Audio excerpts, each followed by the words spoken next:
Assalomu alaykum hurmatli kuzatuvchilar. Bugungi mavzuimiz siydik yo'llar toraymalari. Siydik yo'llar toraymalari bir-biridan joylashgan joyiga qarab farqlanadi. Yuqori va quyi siydik yo'llar toraymalari. Yuqori siydik yo'llar toraymalariga bu siydik naylar toraymalari, quyi siydik yo'llar toraymalariga bu jinsiy olatdagi, ya'ni uretradagi toraymalar hisoblanadi. Bu toraymalar ham joylashgan joyiga qarab sabablari va davolanish usullari ham bir-biridan farqlanadi. Yuqori siydik yo'llardagi toraymalar bu mana ko'rib turganimizdek siydik naylardagi toraymalar.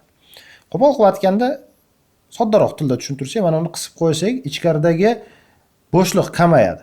Xuddi shu holat ichkaridan qisilmagan holatda torayma, ya'ni ichkaridagi yo'lni qisqarib ketishi.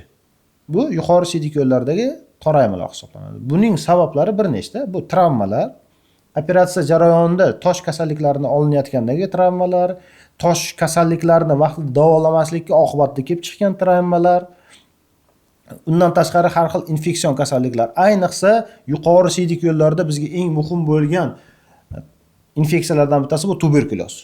Tuberkuloz kasalliklarda juda ko'p holatlarda aynan siydik naylari shikastlanadi va bu tuberkulozdagi toraymani boshqalardan farqi shundaki, agar tosh hisobiga bitta aynan shu tosh turgan yerda torayma bo'lgan bo'lsa, tuberkulozda bitta siydik nayni bir nechta yerda, ya'ni pastki qismida, o'rta qismida, yuqori qismida. Uzunligi ham xuddi shunga qarab turib farqlanishi 1 sm, 2 sm yoki bo'lmasa undan ham kattaroq bo'lishi mumkin. Bu juda og'ir holat hisoblanadi. Sababi bu buyrakka yo'qotish yoki bo'lmasa siydik nayni qaytadan ichaklardan yasashga majbur qiladigan kasallik hisoblanadi. Shuning uchun ayniqsa tuberkuloz kasalliklarida biz xalqimizdan iltimos qilib qolamizki, bu holatlarda o'ta e'tiborli bo'linglar.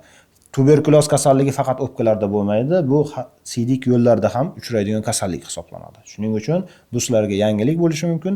Tuberkuloz kasalligi siydik yo'llarda uchraydi. Ayniqsa siydik naylarda juda og'ir asoratlar bilan kechadi. Keyingi toraymalar bu ko'proq erkaklarda uchraydigan toraymalar, ya'ni siydik jinsiy olatda uchraydigan toraymalar hisoblanadi. Mana ko'rib turganimizdek siydik oquv kanali, siydik kanallari ko'pchilik bizdan savol beradi, qaydan kelib chiqadi bu torayma siydik yo'llardagi? Pastki siydik yo'llar toraymalari juda ham ko'p uchraydi. Buning sabablari eng avvalambor yoshlikda sho'xlik qilib yurgan bolalarda ko'p uchraydi. Sabab palapartisi jinsiy hayot kechirish, jinsiy hayotda yurish, bu har xil infeksiyalarning yuqishiga va jinsiy yo'llardan yuqqan infeksiyalar mana shu shilliq qavatlarini yallig'lantirib, shu yerlarda torayma hosil qilishiga olib keladi.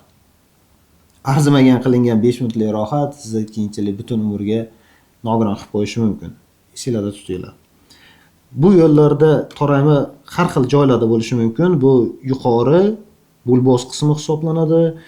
Bulboz qismidan ham yuqori membranoz eng murakkab usullardan, eng murakkab toraymalardan bittasi, ya'ni prostatadan sirazi siydik yo'liga o'tish. Bu yerda albatta siydik sfinkteri bo'ladi, ya'ni siydik tutib turuvchi muskul. Bu muskul bu operatsiya o'tkazilayotgan juda ko'p holatlarda travma olib qolishi mumkin. Bu juda katta asoratlar bilan, ya'ni keyinchalik siydik tuta olmaydigan holatlarga olib kelish qo'yishi mumkin.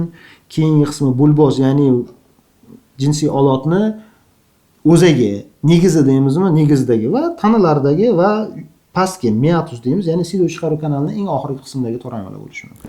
Bunday bemorlar bizga kelganda albatta birinchi rentgen qilamiz. Rentgenlarda aniqlangandan keyin davolash usullariga o'tamiz. Davolash usullari nimadan iborat? Oldinlari ayniqsa erkaklarda pastki siydik yo'llardagi toraymalarni, ya'ni jinsiy olatdagi toraymalarni sim tiqish yo'li bilan, ya'ni jinsiy olatni uchidan sim tiqib bu yerga kengaytiriladi.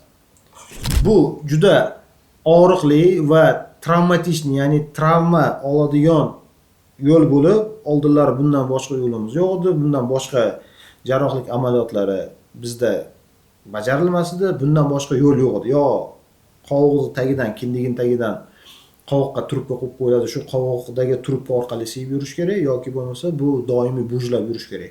Bu metodning kamchiliklari nafaqat og'riqli yoki travmatishni bo'lganda. Bu metodning kamchiliklari yana shundaki, siydik yo'llardagi toraymani bujlab kirilganda kichkina toraymalar vaqtlar o'tgandan keyin katta toraymalarga, ya'ni 1-2 santimetrli toraymalar 5-6 santimetrli yoki total butun jinsiy olat bo'ylab toraymalarga aylanib ketishi mumkin.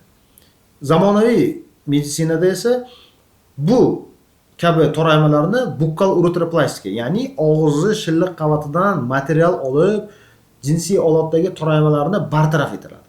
Bunda jinsiy olatga tegmagan holda mayaklarni ostidan oraliq sohadan kichkinagina kesmalar yordamida jinsiy olatdagi toraymalarga og'izdan olingan material ulab chiqiladi va bu toraymalar bartaraf etiladi. Yutuq tomonlari: bu jarrohlik amaliyotidan so'ng kasallar deyarli 85-90% ga bu kasalliklar bartaraf etiladi. Bu jarrohlik amaliyotida umumiy narkoz berilgani hisobiga bemor hech qanday og'riqlar sezmaydi. Bu jarrohlik amaliyoti minimal og'riqlar bilan va minimal travmalar bilan amalga oshiriladi. Tiklanish esa deyarli 100%. Toraymani bo'jlash metodi bartaraf etilganda vaqtinchalik torayma bartaraf bo'ladi, juda og'riqli, juda travma oladi, juda odamga psixologik ta'sir ko'rsatadi. Zamonaviy bukkal uretroplastika tashrixida esa minimal og'riq va minimal travma odamga ham psixologik, ham jismoniy travmalar bilan amalga oshiriladi. Bu kabi jarrohlik amaliyotlari bizda Saydana tibbiyot markazimizda amalga oshiriladi. Bu yo'lga qo'yilgan. Agarda sizlarda ham xuddi shunday muammolar bo'ladigan bo'lsa, bizlarga murojaat qiling. Siydik yo'llardagi har qanday toraymalarni biz bartaraf etamiz, bular bilan ishlaymiz. Bukkal uretroplastika tashrixi qo'rqinchli, vahimali ko'rinishi mumkin, lekin bizni Telegram, Instagram, YouTube kanallarimizda bu tashrixlarni o'tkazgan odamlarning fikrlari, bu tashrixdan, ya'ni bu jarrohlik amaliyotdan lavhalar bor.